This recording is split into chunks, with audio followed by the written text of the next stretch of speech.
All right, everybody, let's we'll get going here. My name is Adam Eckley. I'm here with Sarah Xenophon. So this is our Fly Fishing 101 course presented by average anglers at Backcountry Hunters and Anglers. This project is our very first of this type that we are promoting through the Take Two program within Backcountry Hunters and Anglers. The Take Two program is an initiative that we started here about a year ago. You can go ahead and go to our next slide there. And sure. Sarah, I'm going to this is our first event, as we said. So we started the initiative about a year ago. So Take Two is a program to get more folks into the outdoors, whether they be returning to outdoor activities for the first time, or they've left, or they've never participated in anything. Folks from all walks of life, all across Pennsylvania. We decided that we wanted to kind of take that initiative, which is basically designed around folks just getting together and mentoring essentially two folks in the outdoors. We decided to take that and make more of a group event out of it, and kind of a more formal kind of a format now that things are starting to open up after COVID-19. What we're doing is a 2-webinar series tonight and then a week from now. And then that will be followed the last weekend of June at PA BHA State Park. For anyone who's never been there, it's just a little bit east of State College, where we'll be camping out for the weekend, and we'll be introducing everyone, giving them some hands-on experience with both just some practice casting, some flat water fishing, and that state park is also bordered right by Penns Creek. So we'll have some kind of on-water mentored kind of an adventure, if you will, and get some real hands-on experience with doing some wild trout fishing. Sarah Xenophon is going to be presenting for us tonight. Sarah is a watershed project coordinator with the Penn State Agriculture and Environment Center, where she manages conservation and restoration projects across Lancaster, Dauphin, and Lebanon counties. Sarah started her fly fishing career while studying watershed science at Penn State around 2014. And since that time, she's become an avid conservation proponent, both for cold water fisheries and for wild spaces near and far from her home in Ephrata, Pennsylvania. She can be found on the water both with fly and spin rod in hand, foraging for mushrooms and preparing for all manner of hunting, from chasing turkeys, calling ducks, and to scouting for whitetails. Her greatest aspirations include protecting and restoring natural ecosystems to share with anyone who might enjoy the outdoors. So without further ado, I'll turn this over to Sarah and take it away. Sounds good. Thank you for that introduction, Adam. All right, let's dive right in. So some of you, let's click, here we go. Some of you might have started your fishing careers by using a spin rod. And maybe this is the first time you're investigating fly fishing. Maybe you've heard a lot about it. Something has piqued your interest. Maybe you read The River Runs Through It and now you're hooked. You've got to try it. Or maybe you're an old hand and you just want to, brush the rust off. So that's kind of what we're trying to do here. So let's start. What's the difference? You look at all this tackle here, and everything kind of on the left would be something you might see in spin fishing or bait casting. Everything on the right is kind of the fly fishing world. In the middle, there's 2 hooks that look very similar. So really, what is the difference? I mean, really, when it comes to fly fishing versus spin rod or bait casting, it's all about the technique, right? And sometimes it's also about the tackle that you're using. As you can kind of see here, you've got all manner of polymer materials that are used for your spin cast tackle. And then on the right hand, you see all this fly fishing gear where people have literally tied materials to a hook. And so those are some of the big differences as far as tackle goes, but let's dive into the technique as well. So on the top here, you have your spin rod on your left. In the middle, you've got your bait casting rod. And then you see the technique, which is You see how the rod doesn't necessarily have to do a back cast. Obviously, you need a little bit of back momentum, but then you're launching forward using the weight of your tackle. As you look down at the bottom of the screen, you'll see somebody who's doing a nice fly cast or false cast, where that's just floating in the air for a little while. And you see on the right how the loop is both in the front of that caster as well as in the back. So you have what's called a back cast, which must be equal to or close to equal to your front cast. And really that load on the rod is being loaded by the weight of the line and not of the tackle. So that's one really big difference between spin and bait casting versus fly fishing. Fly fishing, you're loading the rod with the movement of the rod and the weight of the line, and spin and bait casting, you're really loading the rod with the weight of your tackle. So those are the big differences. So let's just get started here. We're gonna talk about understanding your gear and rigging your gear and kind of what the different components are, what you're gonna need to get out on the water. So we're gonna start with your rig, which is basically like the rod and the reel and that sort of thing. We're gonna discuss the weights and the applications of those weights of the rod as well as the lines. We're gonna talk a little bit about knots and what to know about them. And then we're really gonna tackle the tackle. So let's get in there. So pieces of your rig, obviously you have your rod, right? You can't cast without a rod. This one in the upper left is a 4-piece rod. They come in all shapes and sizes. Some of them are really big, some of them are small, some of them are 1 piece. It's the whole rod is put together already. Sometimes they come in 2 pieces, 3 pieces. Sometimes I think they even push to 5. This one's a 4-piece. And then you have your reel up to the right. The reel includes a spool within the reel, right? And the spool is what all the line is attached to and wrapped around. And then finally, you have your line. Your line's really important in fly fishing. Obviously, that kind of goes without saying. But if you look down here, you see your reel. And then from your reel, can you see my mouse here moving, Adam? Yeah, okay. So you have your reel. Attached directly to your reel is what's called backing. Usually you have 50 to 300 yards of this backing. 300 yards is a lot. Most people don't have that unless they're working with really large reels. Most of the time you're around 100 yards of backing. That backing is then attached to your fly line, which is typically 90 to 110 feet. That fly line can either be a sinking line, if you're fishing in the surf, or if you're fishing really large fish and you want to have your line drop to the right depth really quickly, you can use a sinking line. Most of the time for beginners, you're using a float line, right? A floating fly line. And that's so that your line rests on top of the water instead of sinking below it. And then you have your leader. Your leader is going to be like a transparent material, and it's just going to have a loop at the end usually. Sometimes you have to tie them on, sometimes you use a friction hitch, and we'll talk about that later. But your leader is maybe 6 to 12 feet, and it usually tapers. Some of them don't, but most of them do taper, which means they get skinnier towards the end. And then you have your tippet. So your leader might taper to a certain, girth of or a certain weight of line. Your tippet's going to get even smaller. And what's great about your tippet is that it helps to hide your fly because it's the last thing between you and that fish. But it also helps that when you're taking a fly off and replacing it and you're trying something new, you're cutting the tippet and you're not cutting the leader. And that saves you having to replace line all the time. And then finally, obviously, you're going to tie your fly at the end of that tippet. And that's going to be what we call the terminal tackle. So the tackle that's at the end.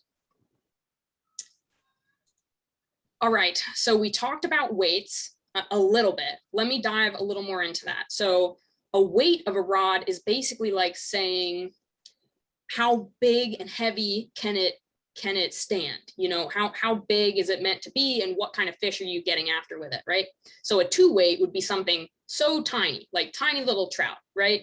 And then you get up to like the 6 or 7 weight, which is probably pretty average. If you're in Pennsylvania, a 6 weight is gonna be fine for almost any application, except maybe steelhead, right? And then you've gone all the way up to 14 weights, which, like I was joking with Adam, sea monsters. You're going after like really large fish if you're using a 14 weight. And there are definitely fish out there where it's appropriate to do that. But for most of Pennsylvania's applications, 6, 7, 8, even, and all the way down to that 2 weight where you're doing the really headwater mountainous streams. And the fish are just like little tiny guys, right? When you're looking at a rod, if you're in a rod shop, or sorry, a tackle shop or a fly shop or whatever, or if you're purchasing online and it's used and people have photos of them, you're going to find this information circled in red here. It won't be circled in red in real life. You're going to have to figure that out. But basically all that information is stacked up there. The 7904 is just a serial number telling you what rod it is of that series from the manufacturer. The 9 foot 0 inches, so you know that the rod is 9 foot long. Number 7 means it's a 7 weight, which means it's kind of right in the middle there. And then you have 4 piece. So PC means piece. So it's a 4-piece rod. That's a 7 weight. It's 9 feet total. And then you have your tippet size, which is a similar kind of idea, except it's kind of backwards, right? So the 8, the larger the number, the smaller the test, right? And you can think of that as the size of the fish, right? So an 8 tippet size would be for a 1.2 pound fish, basically is what that's saying. And they go all the way up to 0, which would be an 18-pound test. That's a pretty large fish. They even go beyond that, but for fly line uses and fly fishing, that's your general range, 8 to 0. And here's a little cheat sheet. Hopefully we can share this. This presentation is actually being recorded, so if you feel like you need to come back to this info and study up a bit, this cheat sheet will be available to you. So you have your tippet diameter, which is, if you're really geeking out over this stuff, you'll learn the diameters. You have your tippet size, which is generally what you're going to be looking at when you're in the fly shop. You'll see a reel of tippet and it'll say 8x, right? And then your pound test, so that's how big the fish you're going after is. And then your fly size. So your fly size can change pretty dramatically as you change streams, right? So maybe in that little mountain watershed where there's just like 2-inch long native brookies, you're using a fly size that's a 24, which is like the teeniest little midge ever, right? And it goes all the way up to like, you know, your 3.0s or even before that, you've got a 6, and that's getting much larger, right? The fly is going to be much larger at that point. And that's the hook as well. So the hooks get larger and larger. Knowing your knots. So some people, when they start fly fishing, get really nervous about all of the knots you need to know. But in reality, you probably don't need to know that many, right? Because for your first setup, the hope is that you're going through a nice, you know, a local tackle shop, and they can help you with, you know, they can set the backing on your reel, they'll tie the arbor knot, they'll set your fly line for you, so they're going to take care of the second knot, and they may even attach your leader, which could even take care of that nail knot. Or you could use any number of knots for a lot of these things, right? There's different preferences by, you know, different fly fishing folk. But in general, the improved cinch knot is one you're going to be using all the time, because that is where you're taking a fly off and putting a new one on. And we do that a lot because sometimes the fish aren't biting what you want, and you got to switch it up to see if they're going to bite something else. Or even better, you start seeing bugs rise and you want to match that bug. So you take your bug off and you put on a new one, and we'll talk about that a little bit later.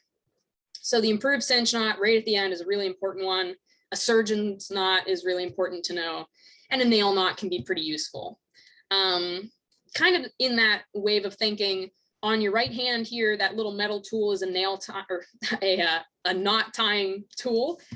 So you'll see those oftentimes in tackle shops.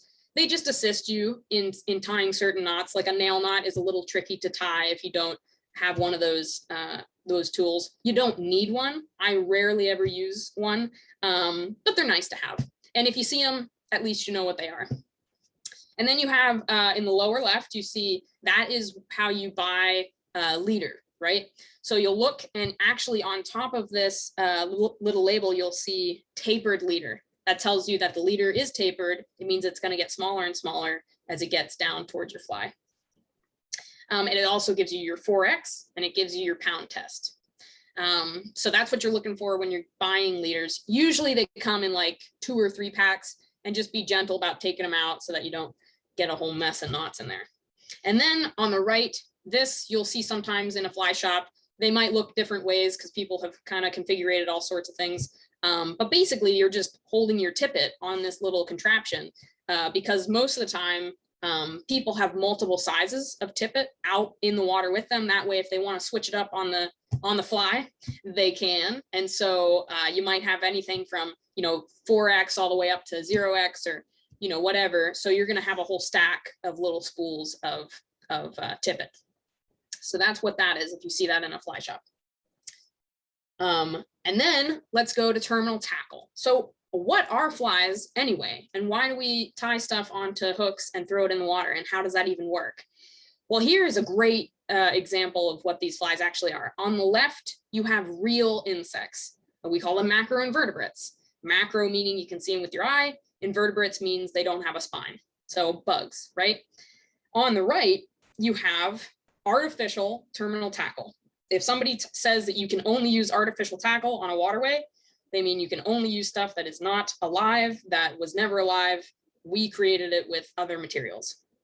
At the top, you have your caddisfly nymph, your caddisfly larva. So you're imitating a larva that's in the water.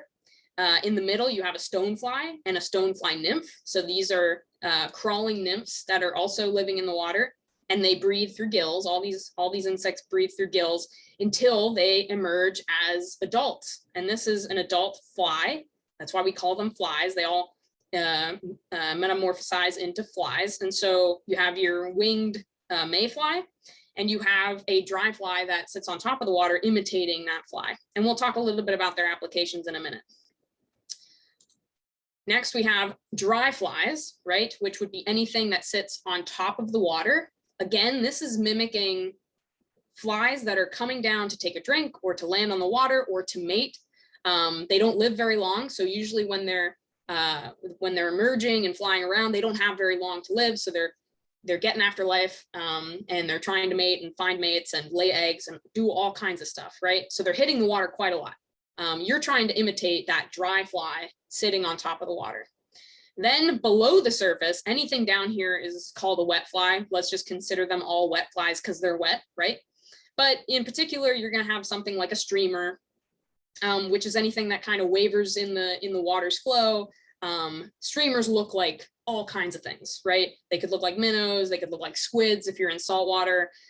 They could even look like frogs sometimes if it's like a frog that's heavy enough to get underwater. There's like all kinds of stuff going on. And then you have your wet fly or nymphs, right? When people talk about nymph fishing, they're talking about these sorts of wet flies that are imitating the nymph bugs that we just talked about. And they are going to be riding on the bottom of the cobble. So all these little stones at the bottom of your creek, these little wet flies are supposed to be bouncing along those rocks because that's where the bugs live. And they're going to be crawling along those rocks. And that's where the fish are going to be looking for them, right? And obviously this is the stream flow coming down.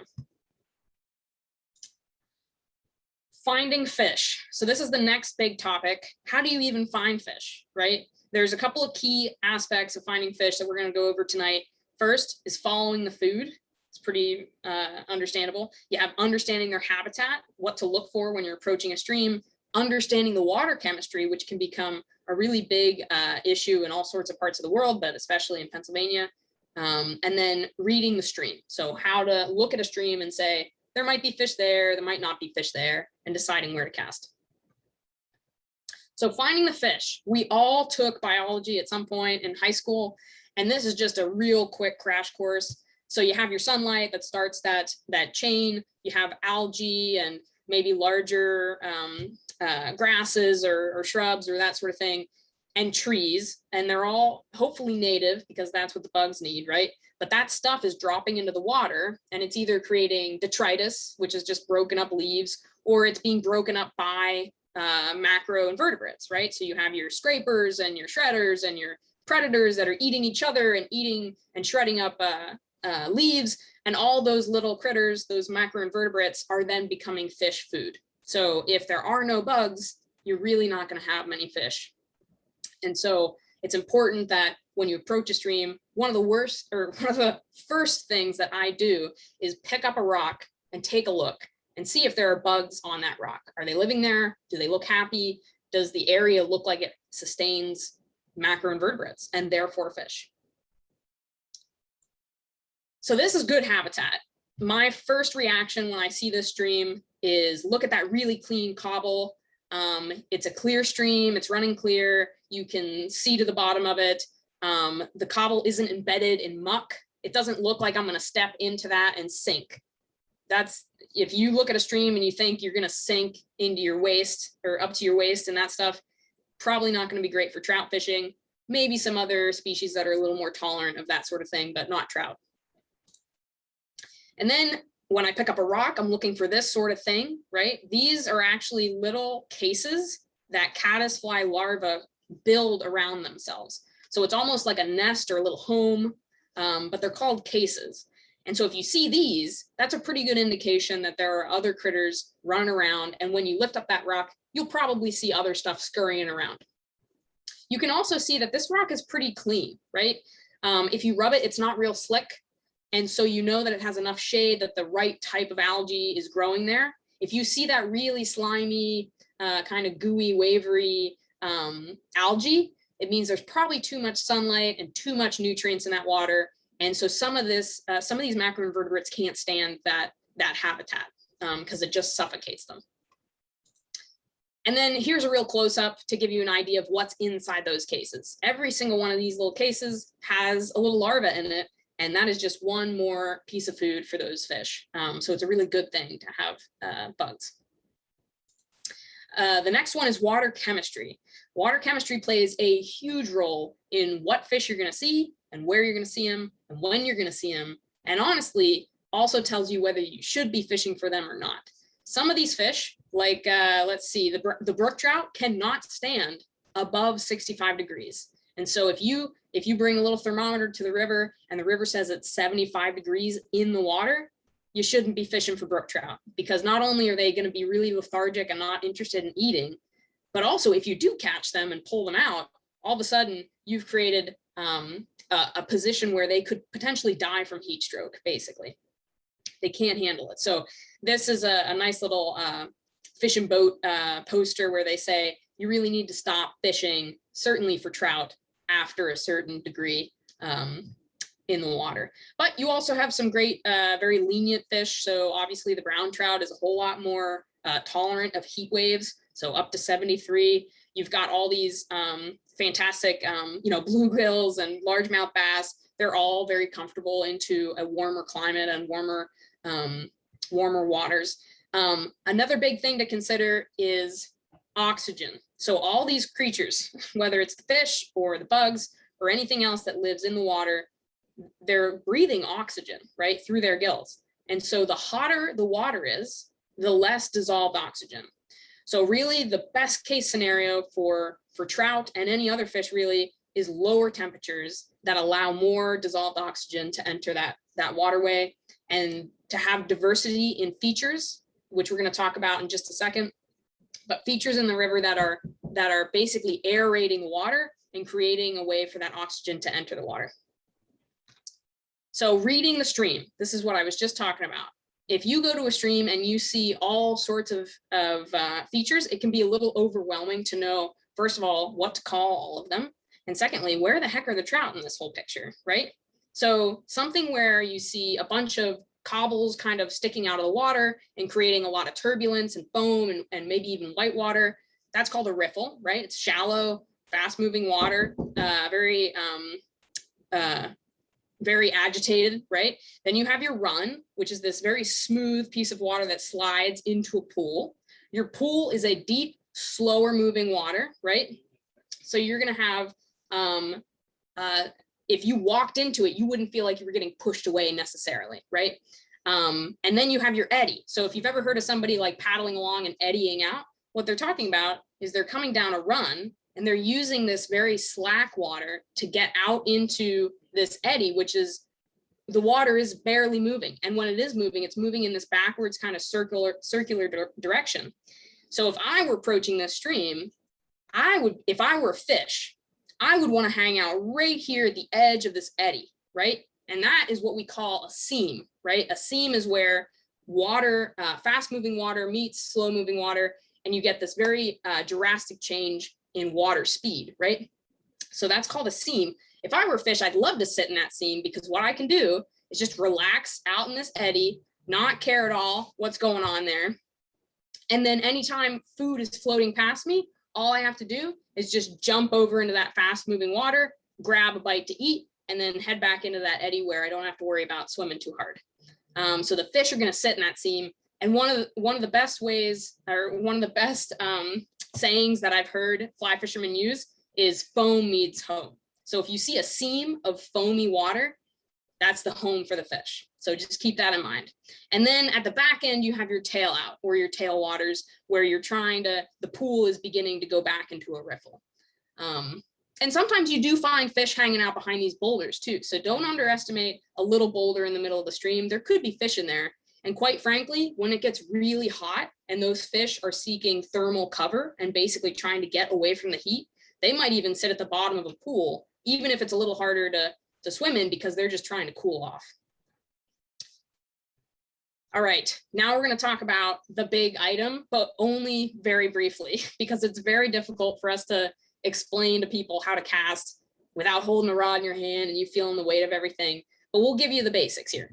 So you have your proper loop shape. Loop shape is really important for proper casting. If you look here, you want a parallel and even loop shape.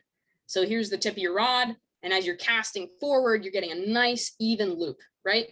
When you look down at the bottom here, if you're not casting fast enough, you might get a loop that crosses itself. And then all of a sudden, when you stop your forward cast, it's going to loop up into a knot.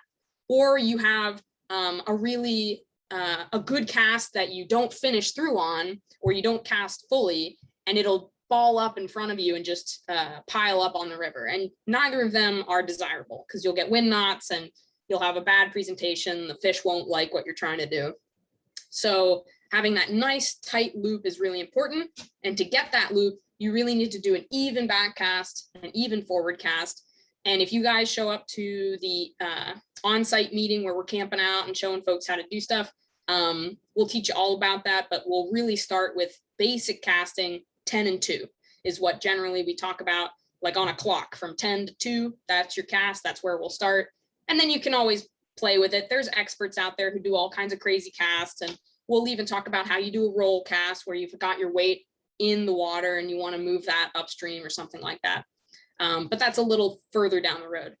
Another technique that I just want to bring to your attention if you've never casted before, this is called stripping line. And so the idea is, instead of using your reel constantly to get line in and get line out, and then when you're casting, as you cast, you're adding line through your fingers, you're letting line slide through your fingers to make your cast longer. And that's how you get length, right? Because you start with just a little bit of line out and you grow it and you grow it and you grow it. And that's why if you've ever watched any casting videos, they usually do at least a couple of false casts where they're not putting the line in the water at all. And that's basically just to get line out of the reel, or not out of the reel really, but out of your spool of line and into the air, into your cast.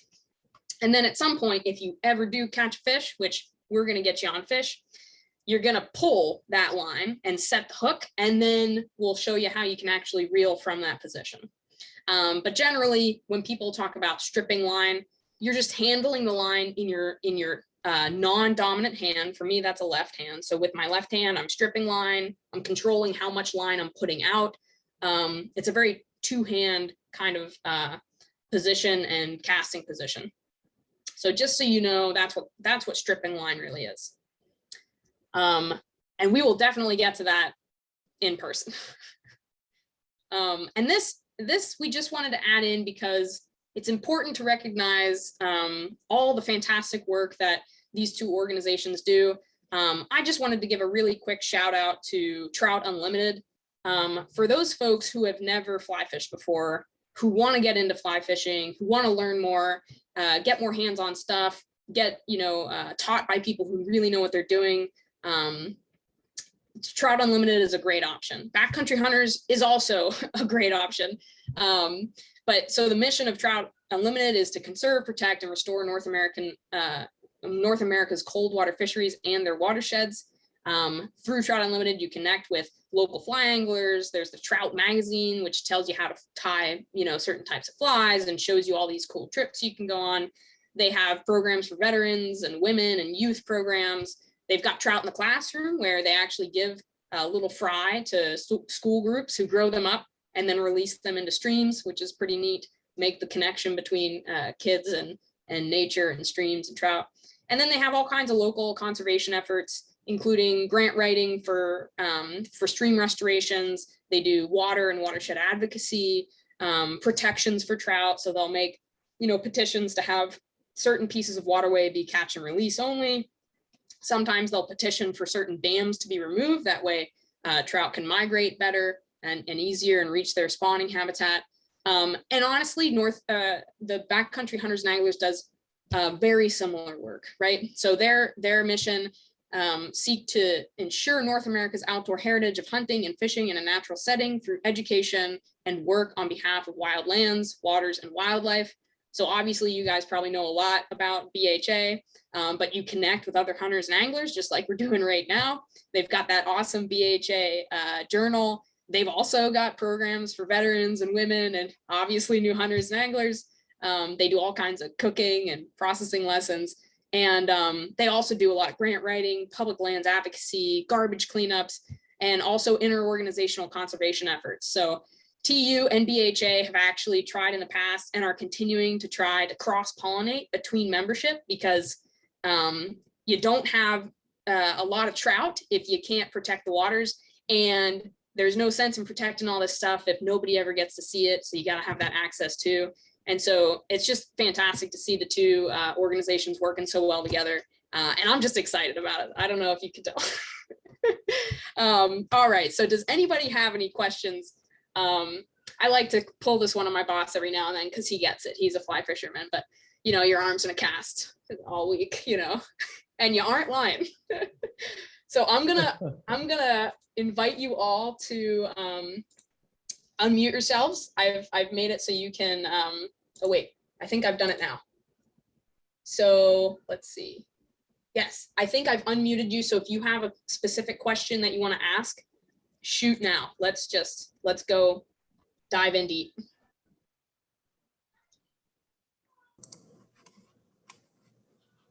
Hey, Sarah, it's Rob Parkins from Backcountry Hunters and Anglers. I'm going to say two things. One, great job on doing this. It was a very well done presentation. Great. And two, you're talking about Trout Unlimited and Backcountry Hunters and Anglers. To add to that story a little bit, Backcountry Hunters and Anglers was actually started by 2 employees from Trout Unlimited. Oh, really? And in the first couple of years of BHA's existence, it was largely thought that Trout Unlimited would take the organization over and run it as their own. So yeah, we are very in tune with each other. And in the past, we haven't worked super closely, but especially now we are on Snake River Dam issues in the Pacific Northwest and some other things around the country, working down in Washington, Fletcher's Cove and other things. So yeah, both great organizations, and thanks for bringing them both up. Yeah, absolutely. And I would add to that while they're 2 different organizations that kind of have their own priorities, some of which overlap, obviously, I think it's great that we can fill the space with all of the priorities, right? It's not just about removing dams. It's not just about getting people out in the woods. It's about all of it, right? And that's why we have, Ducks Unlimited and Rocky Mountain Elk Foundation and BHA and TU and, everything. You got to have it all, or else we're missing a piece of the greater ecosystem. And honestly, of the people, because people really key in on a certain species, and we want everybody at the table. Any other questions? So I'll jump in, Sarah. So we had a couple questions in the chat. So okay. I'll go ahead and we'll speak to those a little bit. So so for one was, yes, we will definitely have the presentation available. The second one was for the weekend outing that we're going to have the last weekend in June. Do you have to have any prior experience? And the answer to that is definitely not. For that weekend, we would like to have as many people come as possible. Up to we do obviously have some limits as far as like, you know, COVID regulations and things like that. And because it is in a state park, I think we're limited to 40 people for a public event. However, yes, so we would like to have folks both experienced and inexperienced as well for that weekend. Most of the instructional things that we're going to have will be for individuals who have no prior experience with a fly rod whatsoever. And that will be kind of incremental over a Saturday. So the format will be as such that everybody will show up who wants to camp out. You can come just for the day if you like to. Friday night, just have a, you know, evening kind of around the campfire, very casual. Saturday, we'll have a full day of instruction, and that will start from just learning how to cast, looking over some tackle, kind of getting some hands-on experience, on up through various different techniques. And then eventually that will kind of culminate with an experience on a wild trout stream. For anyone who's ever fished on Penns Creek, I grew up fishing that stream. It's probably one of the most beautiful and pristine trout streams maybe anywhere in America. And you got a really good chance there of hooking into a really great big brown trout too. So there you go. And even if you don't catch anything, camping out in Poe Valley or Poe Patty really, it's just beautiful and scenic, and it'd be a great weekend to have everybody out and palling around the fire and meeting everybody. So even if you never hook into something, and even if you don't want to partake in the hands-on experience, having somebody out and you could just watch, if you'd be happy to do that too. So we're just excited to put something on and have people kind of to gather up around fly fishing. Yeah, for sure. So I have a question for myself. So as Sarah knows, I've been a lifelong sportsman and fisherman, but I've been out of fly fishing for some years. So I'm kind of starting off from scratch myself. But I have a question. If I'm going to start looking for new gear, where do you recommend is a good place to start? And what do you think I should set as my budget to get opened off? So if I had if I have nothing to start off with and I wanted to do just a little bit of fly fishing this year, what would you recommend for me? Yeah, that's a great question. I know that a lot of people, when they think about fly fishing, they think about like the grand Orvis tours where it's like $5,000 a pop and, buying hundreds of rods or whatever for every type of application. But you really don't need to invest that kind of money to catch fish. In fact, the rod that I started on was probably maybe like $70 from Cabela's. And it was one of those kits. It was like a kit. So it came with the rod, the reel, all the line was already on it. And that was a great way to start, because I didn't care if I accidentally broke it. I didn't care so much if I got knots all through everything. It was fine. It was a cheaper rod. I felt, like I was having fun. And you know what? I caught a ton of fish on that rod. So there's no shame in buying something that you think you may use a couple times and then pass on to friends or kids or even sell again, because Facebook Marketplace always has used gear going. So I would recommend don't break the bank, right? Pay what you're comfortable with paying. You don't need top of the line gear to catch awesome fish. I've even seen people catch fish on like a stick with line wrapped around it. You don't need to go out of your way and go nuts to catch fish, that's for sure. And a really good way to get your mind wrapped around certain types of gear would be to go to your local fly shop. Go in, see what they have to offer. Most of the guys in there, they understand that there's people who've never done it before. And so if you ask them and say, hey, I'm just starting, I'm looking, to keep it cheap as possible. And I just need some tips and tricks. They'll set you up with a cheap rod and they'll show you how to do it. And quite frankly, they'll probably even show you a couple flies and tell you what's hitting on what streams in that area.